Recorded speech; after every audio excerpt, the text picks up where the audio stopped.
An African-American maintenance worker concealed her identity as a military aviator for 8 years before being forced to demonstrate her abilities in a fighter jet cockpit. Captain Bradley Thompson declared to the gathered personnel at Riverside Air Force Base that they would provide their beloved janitor with a lesson in modesty, pointing at Kesha Williams and suggesting they show her what it felt like to sit where real aviators belong. The cruel amusement from other military personnel filled the frigid morning atmosphere. Kesha stood still, grasping her cleaning tool tightly, her brown gaze directed at the concrete ground. She had performed maintenance duties for 8 lengthy years. At 42, she had perfected the skill of remaining unnoticed, maintaining a lowered head, moving carefully, never confronting authority figures. Thompson exemplified the typical privileged military officer the base had produced in great numbers. As a politician's child, he had completed his Harvard education through family influence, and had never encountered situations where his arrogance wasn't protected by political power. Thompson yelled more aggressively, moving toward her in his shining military boots, addressing her as the black maintenance worker. He stated that her problem was that her people believed they could achieve anything because of modern diversity initiatives. For a brief moment, Kesha closed her eyes and allowed herself to remember the sound of F-22 Raptor turbines at combat altitude. The experience of total control over a machine worth $150 million. That was before everything collapsed, before the conspiracy, before her identity was permanently destroyed. Kesha slowly lifted her gaze. For an instant, something dangerous flashed in her eyes, a spark Thompson mistook for fear but was actually something far more complex. She calmly stated that she needed to finish cleaning the northern area, her voice showing no emotion. This was the same response she had given for years whenever someone tried to provoke her. Thompson smiled maliciously, saying that cleaning could wait but the education she was about to receive could not be delayed. Lieutenant Jamie Foster, offspring of a general and Thompson's apprentice, rushed to bring worn flight equipment and a damaged helmet. The prank had been planned the previous night at the officers' club, put the black cleaning woman in an F-16 fighter, and record her inevitable humiliation. Thompson spoke her name with deliberate scorn, explaining she would enter that cockpit, pretend to know what she was doing, and they would have entertainment. Foster held his phone, already imagining millions of views, thinking this would become viral faster than popular internet content about a cleaning lady attempting to be a top pilot. Kesha accepted the equipment without resistance. As she put on the flight suit, her hands moved with precision nobody noticed, fingers automatically adjusting straps and gear with suspicious familiarity, like muscle memory that never disappears. Thompson gestured dramatically to the small crowd that had formed, announcing that ladies and gentlemen would witness the moment their esteemed janitor learned about boundaries and proper places. Kesha walked toward the F-16 with measured steps. The aircraft was ready for routine operations, fully fueled with functioning systems. As she climbed the ladder, a memory flashed through her mind of her last flight before everything ended, when she was still Captain Kesha Phoenix Williams. Thompson shouted from below, hoping she wouldn't vomit in his plane, stating that F-16 was worth more than her entire family would earn in 10 lifetimes. But when Kesha settled into the pilot's seat, something extraordinary happened. The cockpit welcomed her like a familiar embrace. Her hands found the controls with surgical precision. Her eyes scanned the instruments with professional speed. For one nearly imperceptible moment, she forgot where she was. The transformation was subtle but unmistakable. Her shoulders straightened, her breathing became controlled, and something in the atmosphere changed completely. Thompson noticed the shift and frowned, asking what she was doing up there and telling her not to touch anything. Kesha took a deep breath, her hands hovering over the controls like a pianist facing a keyboard after years of forced silence. For 8 years she had kept her secret buried, living as a shadow of her former self. But something in this man's cruel arrogance sparked a decision she had been postponing for a long time. Her fingers found the ignition sequence. A simple choice separated her from a lifetime of silent humiliation or a moment that would change everything forever. The question wasn't whether she knew how to fly. The question was whether she was willing to show the world who she really was. In the makeshift audience, some of the older mechanics began to notice details that the officers overlooked. The way she automatically adjusted the mirrors, how her feet found the pedals without hesitation, how her hands moved across the controls with familiarity impossible for a cleaning lady. The roar of the F-16's engines echoed through the hangar with such precision that several mechanics stopped working and looked up in surprise. Kesha had executed the ignition sequence with the speed and smoothness of someone who had done it thousands of times, not like a nervous cleaning lady trying to fake competence. Thompson shouted, his initial confidence beginning to waver, wondering how she knew to do that without instructions. Foster continued filming, but something in his expression changed as he noted she didn't even hesitate and looked like she was born in that cockpit. Through the cockpit glass, Kesha checked instruments with fluid, automatic movements. Her fingers danced across the controls like a pianist playing a familiar melody. Each gesture revealed years of experience that no cleaning lady should possess. Thompson felt a chill of unease, but his ego wouldn't allow him to admit he was wrong, claiming it was just beginner's luck and any fool could start an engine if they pressed enough buttons. He picked up the radio from the control tower, telling her she'd had enough fun and to turn everything off and get down before causing damage. The response came back clear and professional over the communication system, requesting clearance to taxi using standard aviation communication procedures with terminology that took years to master completely. The silence that followed was deafening. Thompson muttered in confusion, his face turning pale, saying she shouldn't know radio protocols. But Kesha knew much more than protocols. 8 years ago, she was Captain Kesha Williams, the first black woman to command an elite Air Force squadron, earning her nickname for her supernatural ability to emerge victorious from impossible situations. Everything changed on a reconnaissance mission over hostile territory in the Middle East. Her team discovered evidence of an American general selling weapons to terrorist groups. General Morrison, who happened to be the father-in-law of then Colonel Thompson, the father of the captain who was now humiliating her. When Kesha reported the discovery, she found herself at the center of a deadly conspiracy. Documents were forged, witnesses were bought, and from national heroine, she became a scapegoat with charges of leaking classified military information to the enemy, the very crime she had tried to expose. Someone in the crowd shouted that she was moving the plane. Thompson ran toward the runway, talking frantically on his radio, ordering her to stop immediately as she was not authorized to move that aircraft. But Kesha was already taxiing with pinpoint precision, maintaining constant speed and perfect alignment, techniques that demonstrated not only knowledge but absolute mastery. Thompson ordered Foster to call base security, claiming this was military aircraft theft and she would be arrested for this. Foster hesitated, his camera still rolling, noting that her performance wasn't luck but showed she knew exactly what she was doing. Thompson exploded, his mask of superiority finally cracking, insisting she was just a cleaning lady who probably watched instructional videos and thought she could fly a military fighter jet. But in the back of his mind, a terrible suspicion was beginning to form about that competence, that familiarity with military procedures, the way she had behaved for years on the base, always present, always watching, but never truly invisible to those who knew what to look for. The F-16 was now positioned at the head of the main runway, engines warming up with the characteristic sound of a machine ready to fly. Kesha was following pre-flight protocols with precision that would make veteran pilots envious. An older mechanic, a 30-year veteran, whispered that he knew that style and had seen that precision before, but it had been a long time. Thompson grabbed the man by the arm, demanding to know what he was getting at.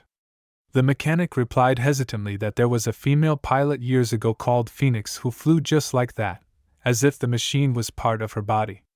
Thompson said quickly that Phoenix was dead, she had disappeared, and it had nothing to do with this situation. But his eyes couldn't tear themselves away from the figure in the cockpit, and for the first time in his privileged life, Thompson felt something he had never experienced before: real fear that his actions would have consequences. On the runway, Kesha finished her final pre-flight checks.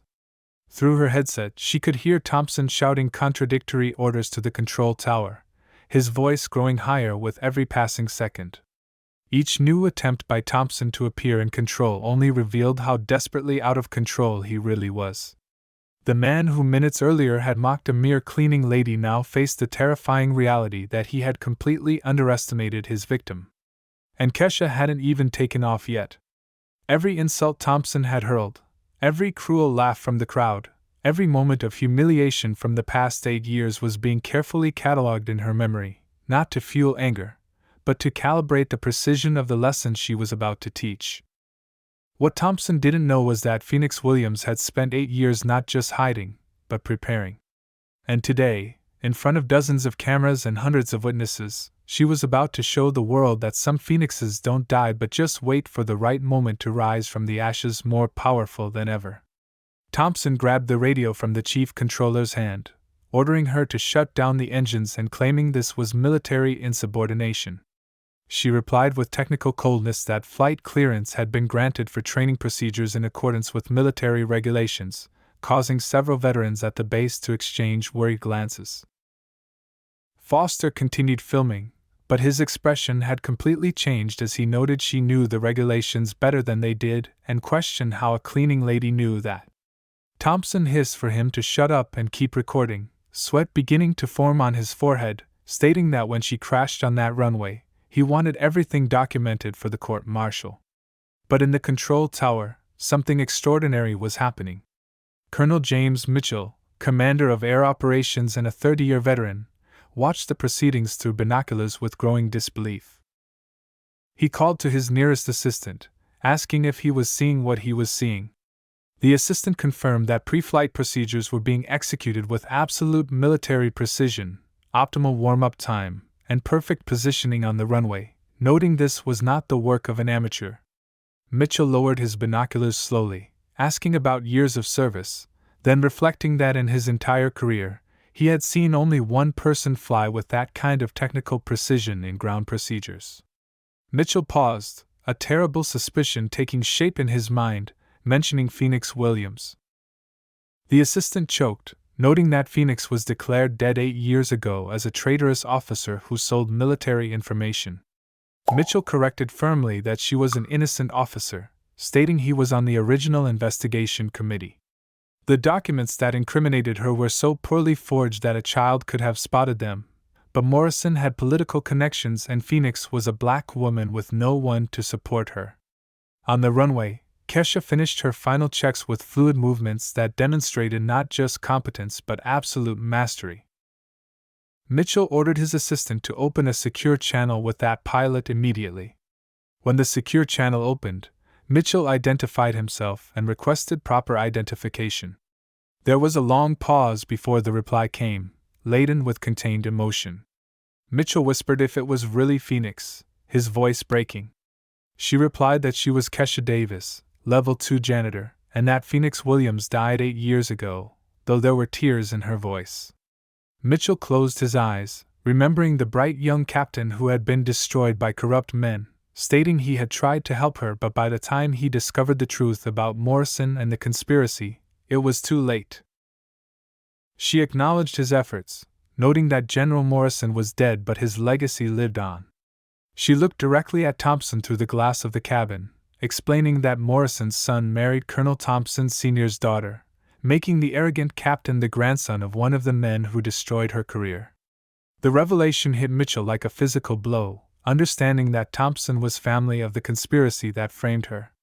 She confirmed this was third generation of military privilege built on her ruin, explaining that for 8 years, she cleaned the toilets he soiled, listened to his racist jokes, and endured his arrogance while he had no idea that the black cleaning lady was the pilot his ancestors destroyed.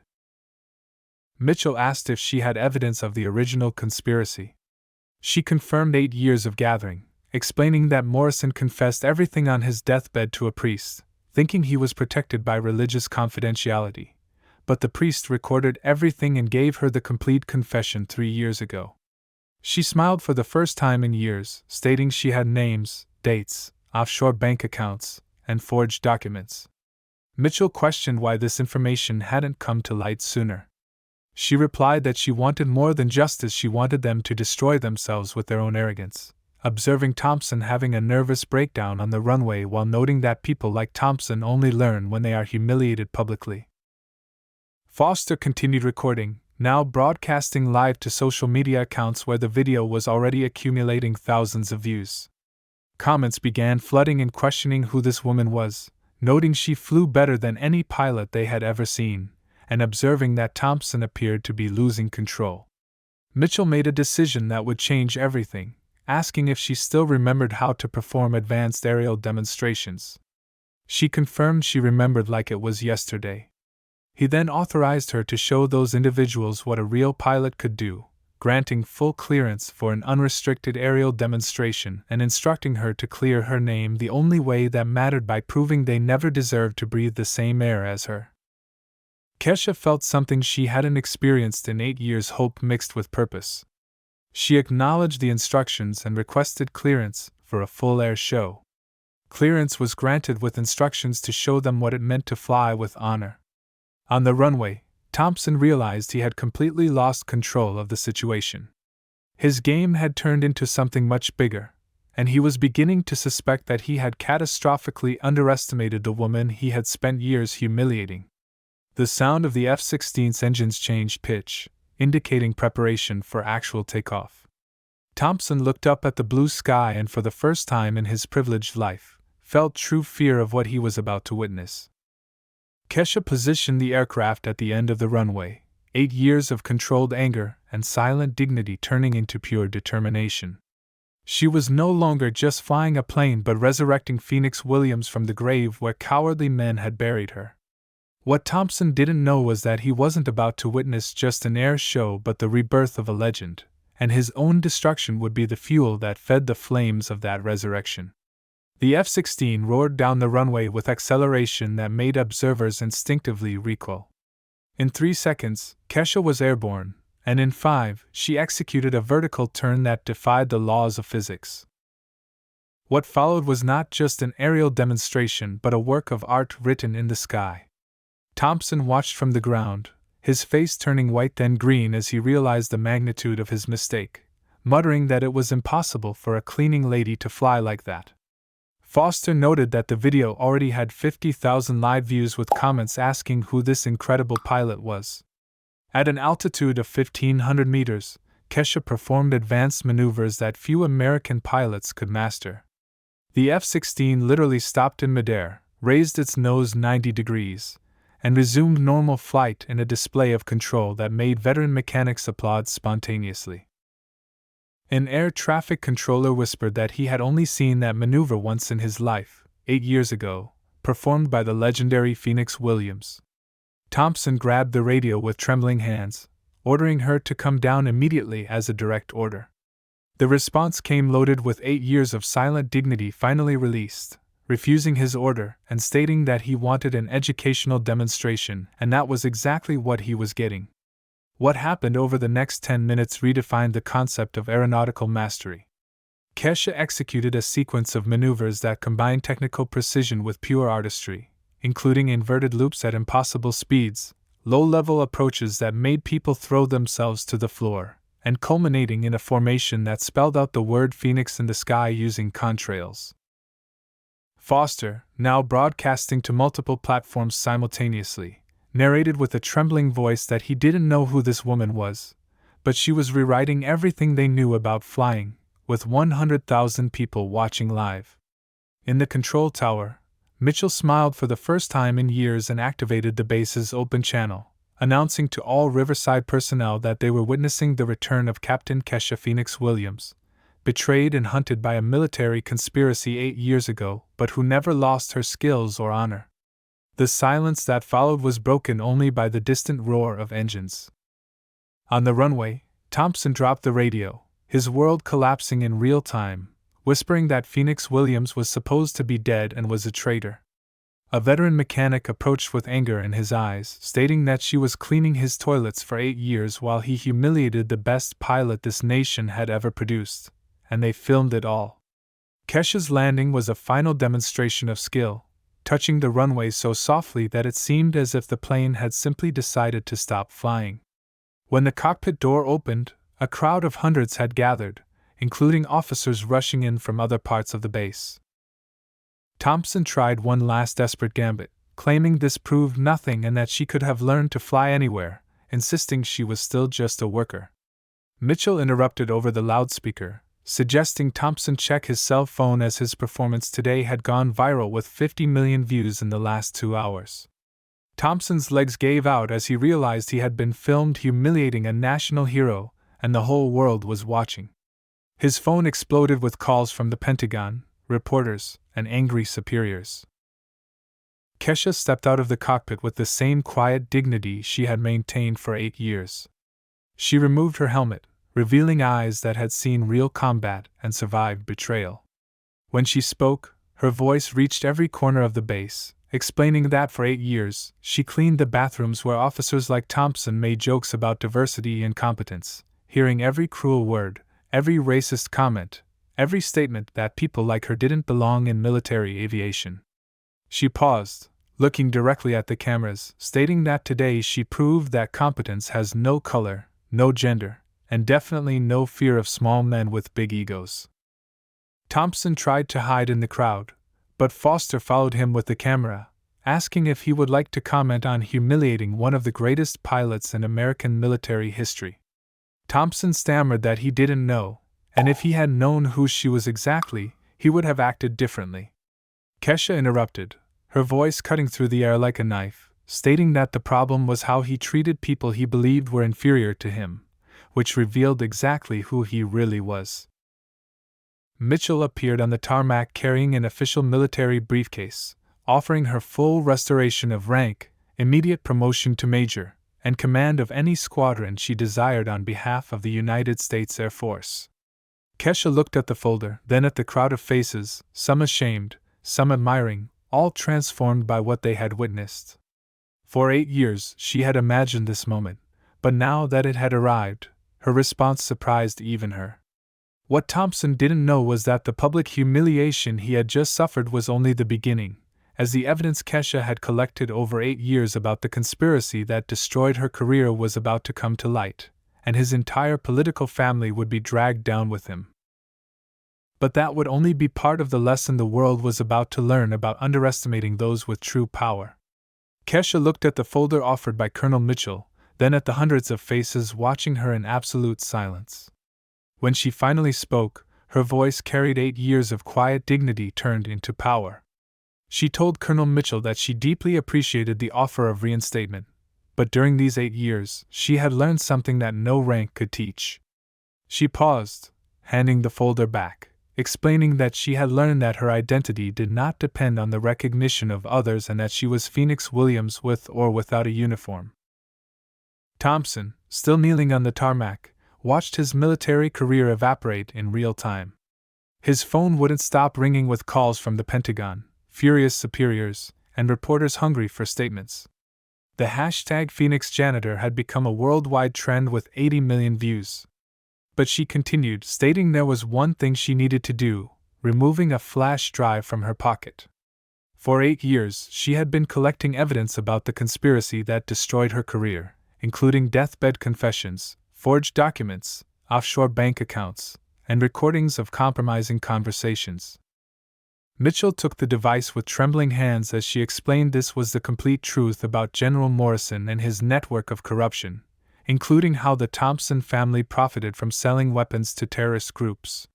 She looked directly at the devastated captain, stating that his grandfather built his fortune on American blood and he inherited much more than privilege, he inherited guilt. The consequences were immediate and devastating.